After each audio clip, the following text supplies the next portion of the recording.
அஷ்டமி சப்பரம் நாங்கள் மதுரையில் தான் இருக்கோம். அஷ்டமி சப்பரம் வருஷம் வருஷம் வருவோம். எப்பவுமே ரொம்ப மனசு திருப்தியாக இருக்கும். இங்கே கொடுக்குற அரிசியை வந்து நாங்கள் எடுத்துகிட்டு போயிட்டு வீட்டில் எங்கள் அரிசியோட பாத்திரத்தில் போடுவோம். வீட்டில் எப்பவுமே நிறைஞ்ச மாதிரி இருக்கும். ரொம்ப சந்தோஷமா இருக்கும்.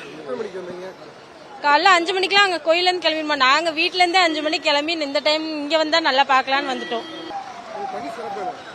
தனி சிறப்பு என்னன்னா அவங்க வந்து படி அளக்குறாங்கன்னு சொல்லுவாங்க. அதனால இந்த ஊருக்கே படி அளக்குறாங்க. அன்ன தெய்வம். அதனால நாங்கள் அவங்கள பார்க்கறதுக்காக தரிசிக்கிறதுக்காக வருஷம் வருஷம் வருவோம். மீனாட்சி சொக்கநாதர் வருஷத்துல ஒரு நாள் மார்கழி தேய்பிறை அஷ்டமி அன்னைக்கு இந்த மாதிரி விசேஷம் நடக்கும். 4 மணிலேருந்து தேர் ஆரம்பிச்சிடும். 9 மணிக்குள்ள தேர்முட்டிக்கு போயிடும். ரொம்ப விசேஷமான இது பார்க்கறது அவ்வளவு கொடுத்து வச்சிருக்கணும். புண்ணியம் பண்ணிருக்கணும். இதெல்லாம் வந்து நிக்கிறதுக்கு மீனாட்சியோட அருள் கிடைக்கணும். சொக்கநாதர் அருள் கிடைக்கணும். எல்லாத்துக்கும் கிடைக்கும். படி அளப்பாரு இன்னைக்கு.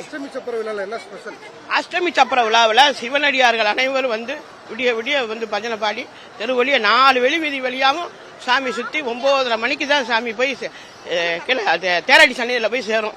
விசேஷங்கள் அவ்வளவு விசேஷங்கள் நடக்கும். இந்த ஜாமத்தில் எந்திரிச்சு இவ்வளவு குளிர்லையும் பனிகளையும் வந்து இவ்வளவு மழை கொட்டுது. இந்த வருஷம் பூரா நல்லா செலுக்கி வச்சிருப்பாரு. ஆண்டவன் எல்லாத்தையும் நல்லபடியா வச்சிருப்பாரு. வச்சிருப்பாரு. எல்லாரும் நல்லபடியா வச்சிருக்கணும். அரகர நம பார்வதி பதகே அரகர மகாதேவா. அஷ்டமி சப்பரம் வந்து வருஷத்துல ஒரு நாள் வந்து இறைவன் நமக்காக உலகத்தில் உள்ள அனைவரும் மக்களுக்காக படி அளக்கிறதுக்காக வர்றாரு. அதனால நாம எல்லாரும் வந்து அதிகாலையில எந்திரிச்சு வந்து இப்ப சாமியை பார்த்துட்டு தரிசனம் பண்ணிட்டு போறோம். நல்லபடியா எல்லா சமூக மக்களையும் நல்லபடியா வச்சிருக்கட்டும். ஓம் நமச்சிவாய. ஓம் சக்தி. இன்னைக்கு அஷ்டமி சப்பரம் சாமி வீதி உள்ள வந்திருக்காங்க. எல்லாரும் மக்களும் சந்தோஷமா இருக்காங்க. இன்னைக்கு பகவான் எல்லாருக்கும் படிக்கிற நாள். எல்லாருக்கும் மென்மேலும் வந்து எல்லாரும் நல்லா வாழணும். இன்னைக்கு பகவான் வந்து எல்லா உயிர் ஜீவனங்களுக்கும் படி இழக்கிற நாள். அவர் ஆசீர்வாதால எல்லாரும் நல்லா இருக்கும்.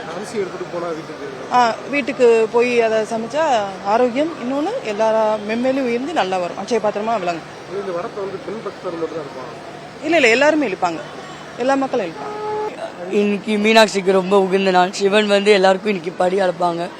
மதுரையில் எல்லாரும் நல்லா இருக்கணும் அப்படின்றனால எல்லாருக்கும் சாப்பாடு எப்பவும் கிடைச்சிட்டே இருக்கணுன்றதுக்காக இந்த ஃபங்க்ஷன் நடக்குது. அஷ்டமி சப்பரம் தான் இன்னைக்கு ஸ்பெஷல். எல்லாருக்கும் இன்னைக்கு ஒரு படி அளப்பாரு. அதுதான் அது வந்து மீனாட்சி மட்டும் பெண் பக்தர்கள் இழுப்பாங்க. அது எப்பவுமே மீனாட்சி தேர் பெண் பக்தர்கள் மட்டும் தான் இழுப்பாங்க. வேற யாரும் இழுக்க மாட்டாங்க. அதுதான் எனக்கு ஸ்பெஷல். இதுல கலந்துகிட்டா வந்து ரொம்ப ரொம்ப நல்லது. இது வந்து மீனாட்சிக்கு வருஷத்துல ஒரு நாள் நடக்கிறது. மார்கழி மாசம் தான் நடக்குது. வந்து இது பேரே அஷ்டமி சப்பரம் தான். சிவன் பார்வதியும் சேர்ந்து உலகத்துக்கே நீங்க வந்து படி அளக்கிற நாள். ஆமா, இதை நம்ம பாக்குறதே ரொம்ப ரொம்ப விசேஷம். ரொம்ப நல்லா இருக்கு. பார்த்தாலே குடும்பத்துக்கு ரொம்ப நல்லா இருக்கு. அப்புறம் போது பொழுது அஷ்டமி ஆமா ஆமா போகுது. மக்களுக்கு நல்ல பலன் தான். சிறப்பா நடக்கும். மழையே பெய்யுது. இத்தனை வருஷம் மழை பெய்யல. சாமி பற்பாடாகி நல்ல நாடு செழிப்பா இருக்கும். செய்திகளை உடனுக்குடனும் துல்லியமாகவும் தெரிந்து கொள்ள சப்ஸ்கிரைப் பண்ணுங்க.